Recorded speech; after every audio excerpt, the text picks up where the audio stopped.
ભગવાન દ્વારકાધીશના જે આપણાથી જેટલા નામ લેવાય, અને કળિયુગમાં કીધું છે કે કલૌ કેશવ કીર્તનાદ, ભગવાનની ભક્તિ આ કલયુગમાં સત્સંગ અને કીર્તન માધ્યમથી જ થાય છે. કલિયુગ કેવલ નામ આધાર, કલિયુગ કેવલ નામ આધાર, સુમિર સુમિર ઉતરે ભવ પારા, સુમિર સુમિર ઉતરે ભવ પારા, કલિયુગ કેવલ નામ આધારા, કલિયુગ કેવલ નામ આધારા. એટલે આ ભાગવતજીની ભક્તિ કરવા માટે આપણે આવ્યા છીએ. 7 દિવસ સુધી જેટલું ભગવાનનું સ્મરણ થાય, જેટલું કીર્તન થાય, એ કીર્તન કરવાનું છે આપણે. અને ભાગવતની આ જે કથા છે ને સાહેબ, એક ઔષધિ છે, એક દવા છે. અને ભવ ઔષધિ કહેવામાં આવ્યું છે. કારણ કે તમે ડોક્ટર પાસે જાઓ અને તમારે કદાચ ડોક્ટર તમને નિયમ આપે કે 3 દિવસમાં 3 વાર ભૂખ્યા પેટે જેમાં પછી, પણ ભાગવતની કથા સાહેબ એવી છે કે માત્ર ને માત્ર આને કાનથી પીવાની છે. આ એવી જડીબુટી છે કે એકવાર આનો નશો લાગી જાય ને સાહેબ, હે તો જિંદગી ભર ઉતરે નહીં. ઓલો નશો આપણે સાંજે કરીએ ને, એ શરીર દુખે, શરીર ઉતરી જાય, હે બીજા દિવસે વળી પાછી તકલીફ થાય. પણ ભાગવતનો નશો સાહેબ એકવાર છે કે એકવાર જો લાગી ગયો તો ડાયરેક્ટ તમે કોણ છો ને એનું દર્શન થઈ જાય. સ્વદર્શન કરાવનારું આ ભાગવત કથા છે.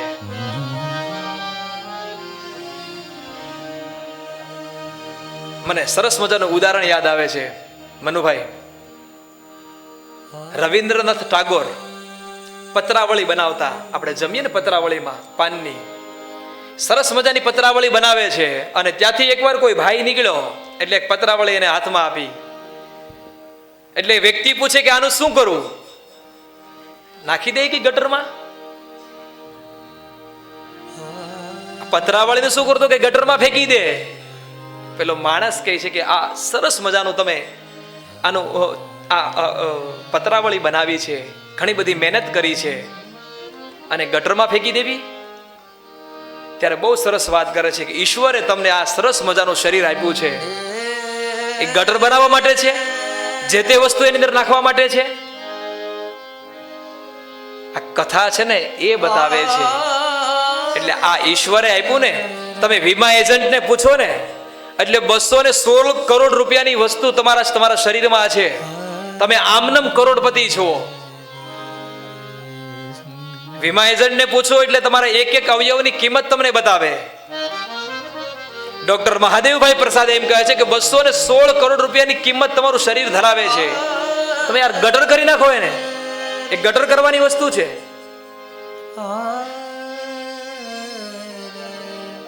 એટલે એ ઓળખાણ અહીંયા કરવાની છે. સ્વદર્શન ઉપર જ ધ્યાન દેવાનું છે કે અમે કોણ છીએ. ઘણા બધા નિયમો લઈને જાજો અહીંયાથી. વ્યસન કરતા હોય ને તો વ્યસન મુક્તિ કરજો. એ તમારે 10 રૂપિયાનું વ્યસન કરતા હોય ને સાહેબ, એ તમારી મૂડી જમા કરજો, તમારા છોકરાઓને કામ લાગશે. કદાચ આવું કઈક ભગીરથ કાર્ય થાય ને તો ત્યાં આવીને 2 રૂપિયા વાપરી જાજો, તમારો એમને ઉદ્ધાર થઈ જશે.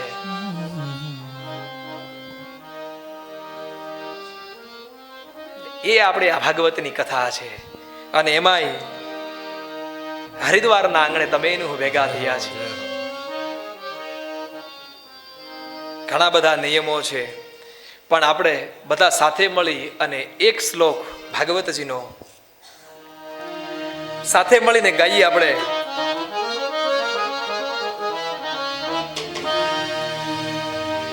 એટલે એમ તો થાય કે અમે એક શ્લોક ભાગવતજીનો પેલો ગાયો, એમ ગાવો છે ને? પાક્કું? તૈયાર થયા છે, હો વાંધો નહીં. સચ્ચિદાનંદ રૂપાય, બોલો બધાય. સચ્ચિદાનંદ રૂપાય, સચ્ચિદાનંદ રૂપાય, સચ્ચિદાનંદ રૂપાય, વિશ્વોત્પત્યાદિ હેતવે,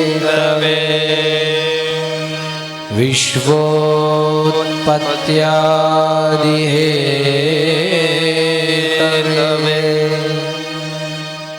તાપત્રય વિનાશાય, બોલો બધા. તાપત્રય વિનાશાય, તાપત્રય વિનાશાય,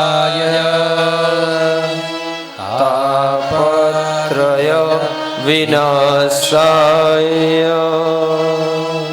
શ્રી કૃષ્ણાય વયં નુમઃ, શ્રી કૃષ્ણાય વયં નમઃ, શ્રી કૃષ્ણાય વયં નુમઃ, શ્રી કૃષ્ણાય વયં નમઃ. અહીંયા આ ભાગવતજીના પદ્મ પુરાણ અને સ્કંદ પુરાણ અંતર્ગત 6 અધ્યાયની અંદર મહાત્માએ બતાવ્યું છે કે ગ્રંથ છે એ શું છે, ગ્રંથની ઓળખાણ બતાવવામાં આવી છે. અને કોઈ વ્યક્તિ પોતાની ઓળખાણ એમ ન બતાવે કે હું આ છું, હું આમ કરું છું, હું ફલાણો છું. જ્યારે બીજો વ્યક્તિ એની ઓળખાણ બતાવે ને ત્યારે ખબર પડે કે આ વ્યક્તિ કેવો છે. ભરતભાઈ, ઘણા કવિઓ એમ કે, ઘણા લોક સાહિત્યવાર એમ છે, અમારો દીકરો આવે ને એટલે દરવાજા બંધ થઈ જાય, દુકાનો બંધ થઈ જાય. સાહેબ, એવા નામ ન હોવો જોઈએ. તમારો દીકરો નીકળે ને, બંધ થઈ ગયેલી દુકાનનો દરવાજા ખુલી જવા જોઈએ. બંધ કરાવી દે એ આપણું આ શાસ્ત્ર નથી સાહેબ. આ તો ભવના દરવાજા ખોલી દે એવું આ ભાગવતજી છે. અહીંયા ભગવાન સ્વયં એમ કહે છે, તાપત્રય વિનાશાય શ્રી કૃષ્ણાય વયમ નમઃ. હું એક નહીં, આ બધા તમે મળી અને ભગવાનને આપણે વંદન કરીએ છીએ. કદાચ નમઃ લખ્યું હોત ને તો કેવા વાળો અથવા તો ગાવા વાળો અથવા તો જેના પાસે પુસ્તક છે એ એક વંદન કરે છે. અહીંયા નહીં. તાપત્રય વિનાશાય શ્રી કૃષ્ણાય વયમ નુમઃ. અમે બધા મળી અને ઠાકોરજીને વંદન કરી છે. કેવા? તો કે સત ચિત અને આનંદ વાળા. ભગવાનનું સ્વરૂપ કેવું છે? તો કે સત ચિત અને આનંદ. ઠાકોરજીનો નશો હોય ને તો આપણું જીવન પણ એવું હોય, સત ચિત અને આનંદ. એ ભગવાનનું બહુ સરસ એ અલૌકિક એનો અર્થ કરવામાં આવ્યો છે. તાપત્રય વિનાશાય. ભગવાનનું યજન કરવાથી, ભગવાનનું પૂજન કરવાથી પ્રથમ શ્લોકની અંદર કે જેની કથા કરવા માટે બેઠા છીએ, ભગવાન વાંગમય સ્વરૂપ એ ઠાકોરજીને વંદન કર્યા છે. સતચિત અને આનંદ વાળા ભગવાન કેવા છે? તો કે આધિદૈવિક, આદિભૌતિક અને આધ્યાત્મિક આવા તાપોને નાશ કરવા વાળો ભગવાન ઠાકોરજી છે. અને આ જ્યારે તમારા આ પાપો જ્યારે નીકળે ત્યારે જીવનમાં કેવા હોય? તો કે સત ચિત અને આનંદ. આ ભગવાન આપણને હંમેશા સત ચિત અને આનંદમાં રાખવા વાળા છે. એક ઉદાહરણ બહુ મસ્ત છે કે યત્ન, ઈચ્છા અને અનુગ્રહ, આ 5 વ્યક્તિઓએ પેલા સંકલ્પ કર્યો. એટલે કે યત્ન, કંઈક કરવું હોય ને તેનું નિર્માણ કરવા માટે કંઈક વસ્તુઓ જોઈએ. હમણાં અમે બેઠા આપણે વાત કરતા ને મનુભાઈ, કે માટી છે ને એ કારણ છે અને ઘડો છે ને એ કાર્ય છે. કાર્ય છે ને એનો નાશ છે, પણ કારણનો નાશ નથી. એ ઘડો બનાવીએ એ ફૂટી જાય, પણ એ માટી તો રહેવાની છે ને. એમ સ્વદર્શન કરવાનો છે. આ જીવ છે ને આજે નીકળી જશે, કાલે બીજો જશે. એટલે તમે ઓળખી લ્યો, આનો નાશ છે, જીવનો ક્યારેય નાશ નથી. એટલા માટે પેલા યત્ન કર્યો કે ભાઈ આ કરવું છે, કરવા માટે ઈચ્છા હોવી જોઈએ. યત્ન અને ઈચ્છા બે વસ્તુ જ્યારે ભેગી થાય અને ઠાકોરજીનો જ્યારે અનુગ્રહ થાય ને, ત્યારે આવું સત્કાર્ય કરવાનો આપણને અવસર મળે છે અને એ કાર્યમાં આપણને ભાગ લેવાનો અવસર મળે છે. આધિદૈવિક, આધિભૌતિક અને આધ્યાત્મિક આવા તાપોને નાશ કરવા વાળો ભગવાન દ્વારકાધીશ, ભગવાન ઠાકોરજી છે. જ્યારે આવા કથાઓ થતી હોય અને એ પેલા શ્લોકમાં ભાગવતજી ક્યાંય ઉલ્લેખ નથી કરતા કે ઠાકોરજી કેવા છે, પણ સ્કંદ પુરાણ અને પદ્મ પુરાણની અંદર 6 અધ્યાયમાં મહાત્મ્ય બતાવ્યું છે. આમ કાચ અને મણી રાખો ને તો કેવું ન પડે, ખબર પડી જાય કોણ કાચ છે ને કોણ મણી છે.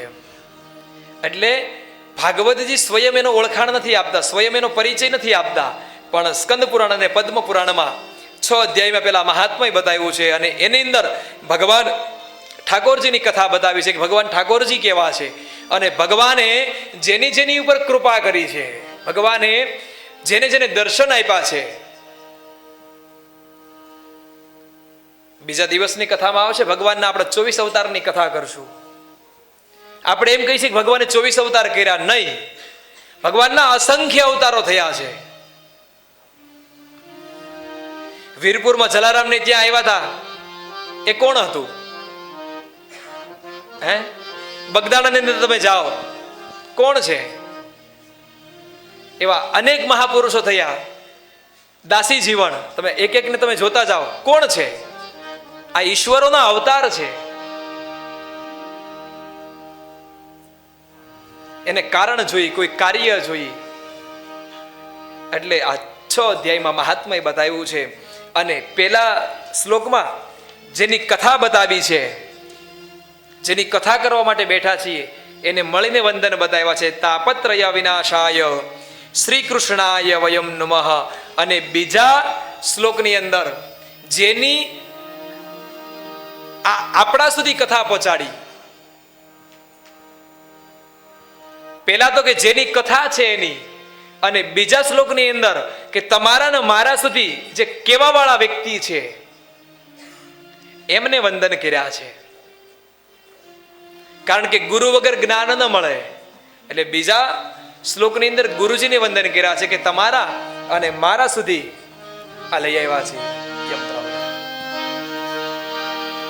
ગુરુજીના નામની હો માળા છે ડોકમાં, ગુરુજીના નામની હો માળા છે ડોકમાં, મારા નારાયણ નામની હો માળા છે ડોકમાં, નારાયણ નામની હો માળા છે ડોકમાં. ખોટું બોલાય નહીં, ખોટું લેવાય નહીં, બોલાય નહીં,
ચુકાય નહીં હરિહરાનંદ કહે સત્ય છુપાય નહીં. મારા ગુરુજી ભૂલાય નહીં હો મારા છે લોકમાં ગુરુજી ભૂલાય નહીં હો મારા છે લોકમાં. નારાયણ નામની હો મારા છે લોકમાં નારાયણ નામની હો મારા છે લોકમાં. યમ પ્રવ્રજन्तमनुपेतमपेत कृत्यं द्वैपायनो विरह कातराजुहाव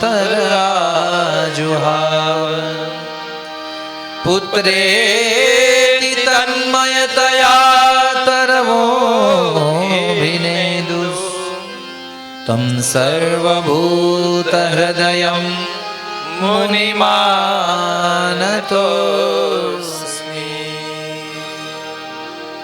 અહીંયા બીજા શ્લોકની અંદર ભગવાન સુખદેવજી મહારાજને વંદન કર્યા છે. સુખદેવજી મહારાજ 16 વર્ષ સુધી માના ઉદરમાં રહ્યા છે. પરમહંસ છે. ઘણી વાર આપણે વિચાર કે 16 વર્ષ સુધી ભાગવતજીમાં ઉલ્લેખ છે કે સુખદેવજી મહારાજ 16 વર્ષ સુધી માના ઉદરમાં રહ્યા છે અને જેવો જન્મ થયો અને જન્મતાની સાથે એ પિતાના ઘરનો ત્યાગ કરી ઘર છોડી અને એ નીકળી ગયા છે.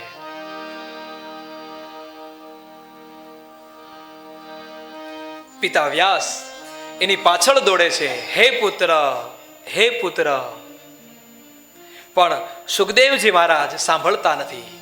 એને જન્મતાની સાથે વૈરાગ્ય લાગ્યો છે, નગ્ન દિગંબર છે.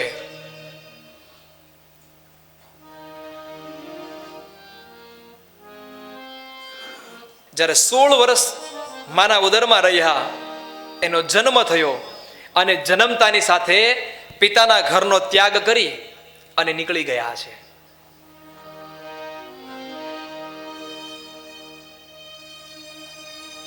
એને વ્યાસજી એક ગોતવા માટે, પુત્રને રોકવા માટે દોડે છે અને ઊભા રાખે છે. હે પુત્ર હે પુત્ર, પણ એ સુખદેવજી મહારાજ નથી સાંભળતા કે નથી ઊભા રહેતા.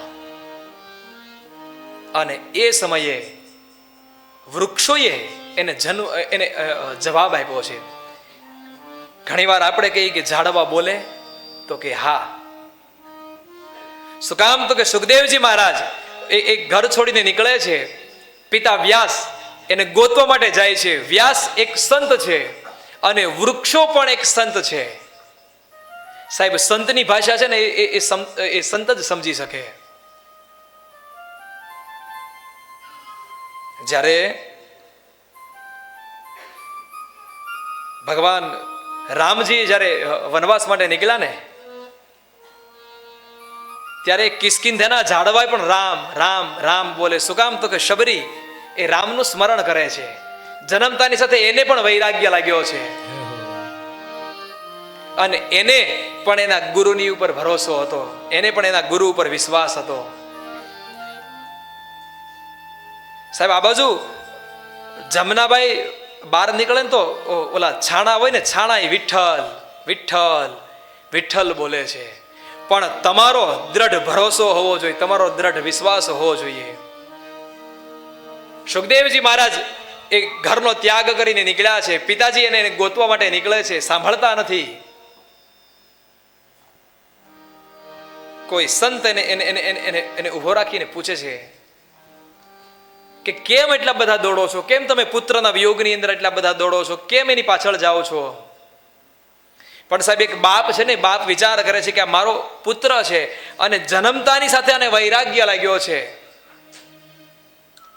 ત્યારે સંતે એને સરસ જવાબ આપ્યો છે કે અત્યારે તમારા ઘરનો ત્યાગ કરીને નીકળ્યો છે ને, પણ એ જગતનો ઉદ્ધાર કરશે, જગતનું કલ્યાણ કરશે. તમે એને રોકો નહીં.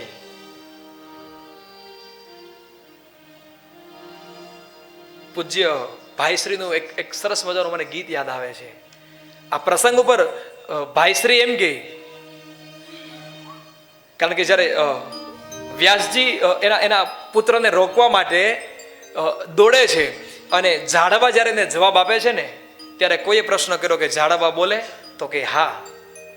શું કામ? તો કે ઝાડવા એ સંત છે અને એના માટે અહીંયા લખ્યું છે કે આ સમુદ્ર છે ને એની અંદર ઘણા બધા રત્નો છે. મારો કહેવાનો તાત્પર્ય એ છે કે પરોપકાર માટે નીકળ્યો છે, પોતાના ઘરનો ત્યાગ કર્યો છે, પોતા માટે નહીં, પરોપકાર માટે. સમુદ્રની અંદર અઢળક સંપત્તિ છે, પણ તમે ક્યારે એવું જોયું કે પોતે માળા પહેરીને સોપાટી પર ફરવા માટે નીકળ્યા હોય એવું? વૃક્ષો આપણને ફળ આપે છે, ક્યારે એવું જોયું કે વૃક્ષોએ પોતાનું ફળ પોતાએ ખાધું એવું? અરે સાહેબ, એ નહીં, એનાથી આગળ તમે જુઓ, ગાય છે, ક્યારે જોયું કે પોતે દૂધ પી લીધું? જેણે જેણે બાપના ઘરનો ત્યાગ કર્યો અને જેણે જેણે જેના સંતાનોનો ત્યાગ કર્યો ને એના જ ઇતિહાસ છે અને એને જ આજે આ સાહિત્ય હોય, આપણો સનાતન ધર્મ હોય કે સંત મહાપુરુષ હોય એને જ યાદ કરે છે. એટલા માટે એક કડી ઓલા ઝાડવા પોતાના પણ નથી ખાતા રે, ઉપકારી એનો આત્મા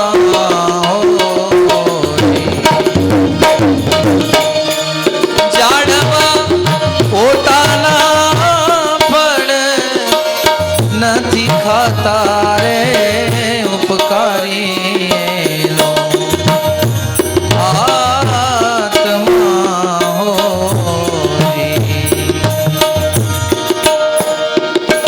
વન વગડામાં જાતી ઘાસ મુખે તરતી, વન રે વગડામાં જાતી ઘાસ મુખે તરતી,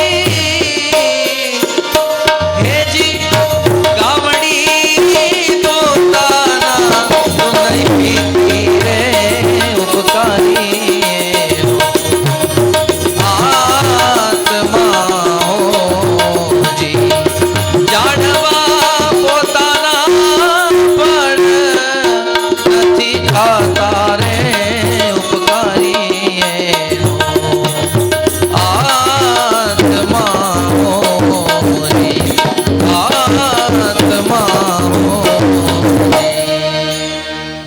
જેના જેણે ત્યાગ કર્યો છે ને વાલા એના ઇતિહાસો છે. તમે ને હું એને યાદ કરીએ છીએ કે જેણે જેણે ત્યાગ કર્યો છે. આ બાજુ એક સરસ મજાનો આશ્રમ છે, આશ્રમમાં ઘણા બધા એ બાળકો ભણે છે. એમાંથી એકવાર બે ઋષિકુમારોની વચ્ચે વિવાદ થયો છે. એક એમ કે સંગ્રહ છે ને એ મોટો છે, બીજો શિષ્ય એમ કહે કે ત્યાગ છે ને એ મોટો છે.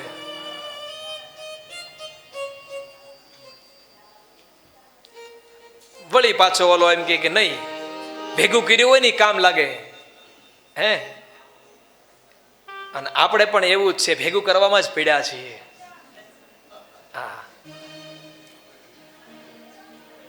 લોકો ને મારું મારા અને તારામાં મારો ભાગ એવું છે, આપણે મૂકવું નથી, છૂટતું નથી. વાત ઈ છે, આપણાથી છૂટતું નથી. બંનેની વચ્ચે વિવાદ ચાલે છે. એક કે સંગ્રહ મોટો છે, બીજો એમ કે નહીં, ત્યાગ મોટો છે. આમ કરતા કરતા બંને નીકળ્યા છે. હવે નદી આવે અને નદી પાર કરવી છે, પેલી બાજુ જવું છે. નાવમાં બેસવું છે, પણ ત્યાં ટિકિટ લેવી પડે. અને એ સમયે કદાચ હશે આઠાના કે રૂપિયો એ હાલતો હશે. એટલે નદીના કિનારા ઉપર આવ્યા તોય બંનેની વચ્ચે વિવાદ ચાલે છે. એક કે સંગ્રહ મોટો છે, બીજો એમ કે નહીં, ત્યાગ છે એ મોટો છે. ઓલો હોડી હતી ને, હોડી હાંકવા વાળાને કે ભાઈ અમારે નદીના પેલે બાજુ જવું છે, બેસાડ તું મને. એટલે હોડી વાળો કે ભાઈ ભાડું આપો એટલે હું લઈ જાઉં. એટલે ઓલો જે સંગ્રહ કરતો ને કે લે, હું તને કેતો ને કે સંગ્રહ મોટો છે, જો તે સંગ્રહ કર્યો હોત તો અહીંયા દેવા થાત, તારા પાસે કઈ નથી. પણ એક કામ કર, મેં સંગ્રહ કર્યો છે ને, ચાલ હું આપી દઉં. એ જેને સંગ્રહ કર્યો હતો ને એને બંનેના પૈસા આપ્યા છે. નાવમાં બેઠા છે અને ધીરે ધીરે નાવ રવાના થઈ, પણ વચ્ચે એ જ વાત, ત્યાગ મોટો સંગ્રહ મોટો. પેલી બાજુ ગયા ને ત્યારે જે ત્યાગ કરતો ને એણે કીધું કે ભાઈ હવે હું તને સમજાવું કે ત્યાગ મોટો કે સંગ્રહ. તારા ખીચામાં રાખ્યો હોત ને આ પૈસા તો આપણે હજી ઓલી બાજુ ઉભા હોત. આ સંગ્રહ નહીં, તે ત્યાગ કર્યો ને એટલા માટે અહીંયા આવ્યા છીએ. એટલે જેણે જેણે સુખદેવજી મહારાજે પિતાના ઘરનો ત્યાગ કર્યો છે. જન્મતાની સાથે એ ઘર છોડીને નીકળી ગયા છે.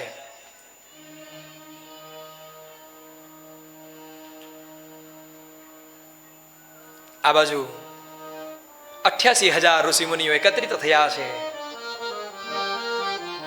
અને ભાગવતની કથા હોય, સત્યનારાયણની કથા હોય, જ્યાં સુધી સ્થળ નક્કી ન થાય, જગ્યા નક્કી ન થાય ત્યાં સુધી કથા ન થાય.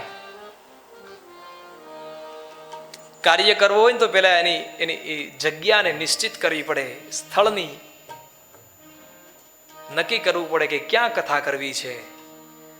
વર્ષ દિવસ પહેલા નક્કી કર્યું હતું આપણે, હે ને, કે ફરી જો ઠાકોરજી કરાવે તો એ જ આશ્રમમાં કથા કરવી છે. લગભગ 1 વર્ષ પૂરું થયું અને ફરી ઠાકોરજીએ કૃપા કરી અને તમને ને મને અહીંયા ભેગા કર્યા પાછા. આપણે એક જ કામ કરવાનું, તમારે મારે કાયમ ભગવાન પાસે એક પ્રાર્થના કરવાની કે આયોજકોના મનની અંદર આવા નવા ભાવ ઉત્પન્ન થાય, ફરી આપણને તમને ને મને બધા નામના ભેગા કરતા રહે. અને એના માટે ઠાકોરજીને એ પણ વિનંતી કરવાની કે તમે એને ખૂબ શક્તિ આપો, ખૂબ એને બળ આપો તમે. આ બાજુ 88,000 ઋષિમુનિઓ ભેગા થયા છે. વિચાર કરે કે ક્યાં જવું, કથા તો કરવી છે, સત્સંગ કરવો છે, યજન કરવું છે, ભગવાનની ભક્તિ કરવી છે, ઠાકોરજીના ગુણાનુવાદ ગાવા છે, ભગવાન ઠાકોરજીનું સંકીર્તન કરવું છે. એકત્રિત થઈ અને બ્રહ્મા પાસે આવીને બ્રહ્માને વિનંતી કરે છે. બ્રહ્માજીને 4 મુખ છે.